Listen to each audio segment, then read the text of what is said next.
Dear Leon, I'm sorry for my long silence.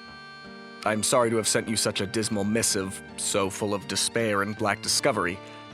I'm sorry to have left you to worry over my fate these past months, especially after assuring you that I was on my way home. I'm sorry for so much.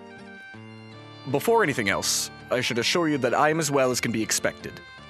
It's very cold here, and very dark, but that's normal this time of year. It suits my mood, frankly. I recognize the fallacy of that, of surrounding myself with an environment that compounds my self-flagellation rather than one that lifts me from it. But it's not as though I chose this place. It is simply where I find myself. And so I accept it as where I belong for the immediate future. When last I wrote, I had only just discovered the grim desolation of Atlantis. In hindsight, I can see how naive my hopes had been. It's a lost city after all. What was I expecting? A mermaid utopia? Well, you know what came of that. And so, I decided to come home. My intention was true. The problem was that I was still adrift in a strange contraption that I could barely control. I did my best, I stayed in motion, but I could only go so fast, and hardly knew where I was headed. I struck land many times. There are hundreds of islands in the ocean. Tiny, uninhabited, uncharted islands. They were a respite after so many weeks at sea. It was good to feel sand between my toes, to feel the sun after months in the deep ocean's dark. Some of these islands were implausibly tiny. You know those cartoons, the marooned man on a little hump of sand in the middle of the ocean with nothing but a solitary coconut tree? I found that island, Leon. That precise, ridiculous cartoon trope, the platonic ideal of the desert isle. It's out there in the ocean, waiting for people like me. I curled myself around the tree to sleep, risked death by coconut braining, but there was nowhere else to lay but directly beneath those hazardous fruits. And I missed the chance to sleep on steady ground, bathed in sunlight. I stayed there 3 nights, eating coconuts and drinking the milk. It was a contemplative time, an opportunity to mull decisions I had made and what those decisions had cost. My time in Atlantis was a trial for me, in the classical sense of the term. It tested me, my convictions, my sense of self. You know all of this already, Leon. But I have not told Nika. That is the great failure I saw in myself as I sat on that tiny island under the coconut tree. I have abandoned my sister. Leon, you have never needed me the way I need you. I've tried to convince myself otherwise. I've tried to convince you otherwise, but it's true. I rely on you in a way you have never relied on me. Even now, with you silenced by the muzzle of distance, it is still to you whom I turn with my confessions and ruminations. But Nika needs me as much as I need her. I was so angry with her, Leon. So angry that she wouldn't come with me. She was supposed to be my companion in adventure, my partner in discovery. I was so certain that she was meant to join my quest. But sitting there on my little patch of sand, I finally saw so clearly I had never once considered joining hers. And so, I have finally written to her, Leon. I have finally written the letter that explains everything and apologizes for all of it. And once it was done, I loaded up my craft with coconuts and set off again. I had no compass, but I realized I must have been traveling north, hopefully northeast, as the air and waters grew steadily colder. When the water became pocked with crusts of ice, I ceased my excursions from the craft. No trees grew on these cold islets, and no food was to be found. Only the perils of frost and hypothermia. The vehicle had been designed for equatorial waters, not these frosty currents. Of course it would eventually stop running. Fortunately, it automatically surfaced upon losing thrust, so I was not trapped beneath the depths. Instead, I was merely stranded at sea in the long dark of Arctic winter. I popped the canopy and stood to look out across the water for any sign of hope. Ahead, I saw only the ghastly silhouettes of icebergs, lifeless mountains of frigid death. But behind me, I could swear I heard the lapping of tide against shore.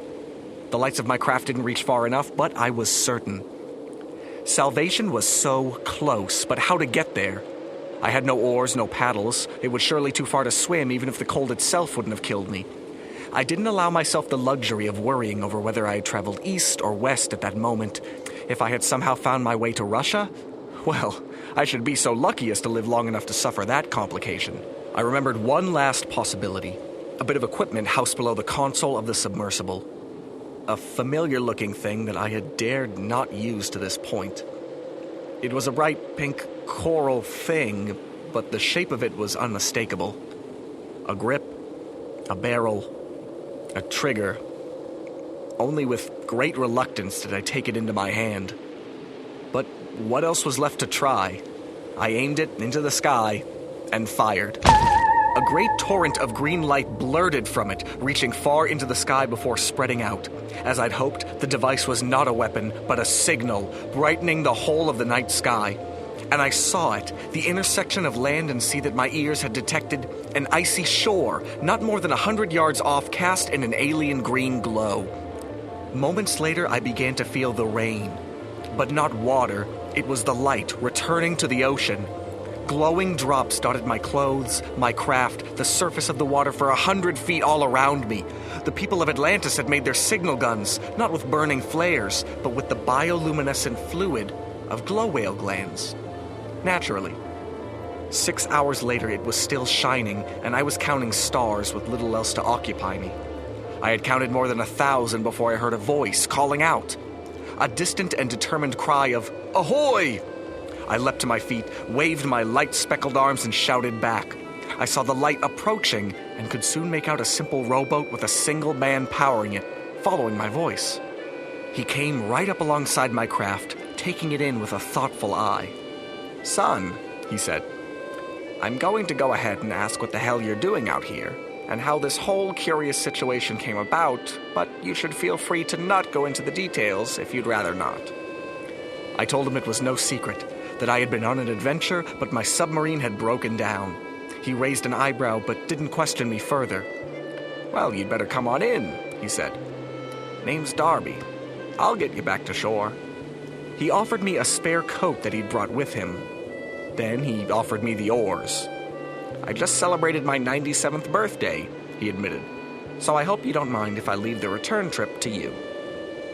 I told him I was glad to do it. I was glad just to be alive and headed for solid ground. I couldn't even imagine how I would thank him. He assured me that I'd have opportunity, that he had walls to be mended, fortifications to be buttressed, guns to be cleaned. That last troubled me, as you must imagine.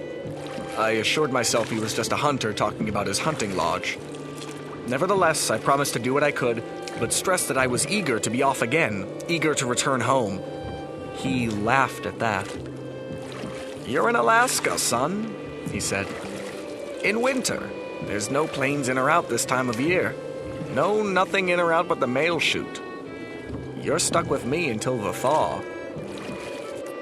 And so that's where I am, Leon. Back on land, back in the country, but still so far from home. So far from finally returning to you and Nika. But I'm on my way. In spirit, at least, I am on my way. With love, Dimitri.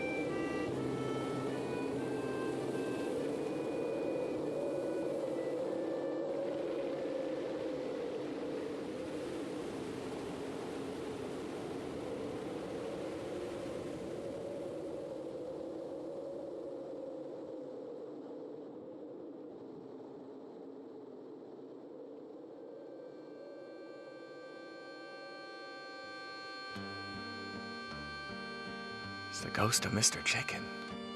Wait, do you know the ghost of Mr. Chicken? I have no idea what that is. What? I'll tell you later. Okay. Greater Boston is written and produced by Alexander Danner and Jeff Van Dreason, with recording and technical assistance from Marc Harmon.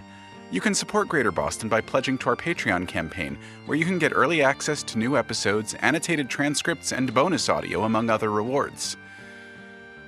This episode featured James Johnston as Dimitri Stamatis. To Atlantis by Dave Fernandez. Spanish Ladies and Drive the Cold Winter Away by Adrienne Howard, Emily Peterson, and Dirk Tiede. Transcripts are posted online at greaterbostonshow.com. All right. Okay, so The Ghost of Mr. Chicken is this old, like, Don Knotts film, in which, like, there's... God, the details are escaping me the whole of the movie, but it's like there's this house and there's this ghost, and it's really... I remember it just scared the heck out of my little sister. She was maybe like 7 or 8 when we watched it. But it's Don Knotts trying to solve a ghost story, a ghost mystery in this house. The Ghost of Mr. Chicken, which is just a funny, weird, very Don Knotts movie type name. But I made the great joke, to which no one laughed because no one knows this movie, when they brought back Colonel Sanders for the KFC commercials, why didn't they just call him the Ghost of Mr. Chicken? Thank you. Sorry. But it's like, oh no, that's like an actual old people joke I just told. Oh no.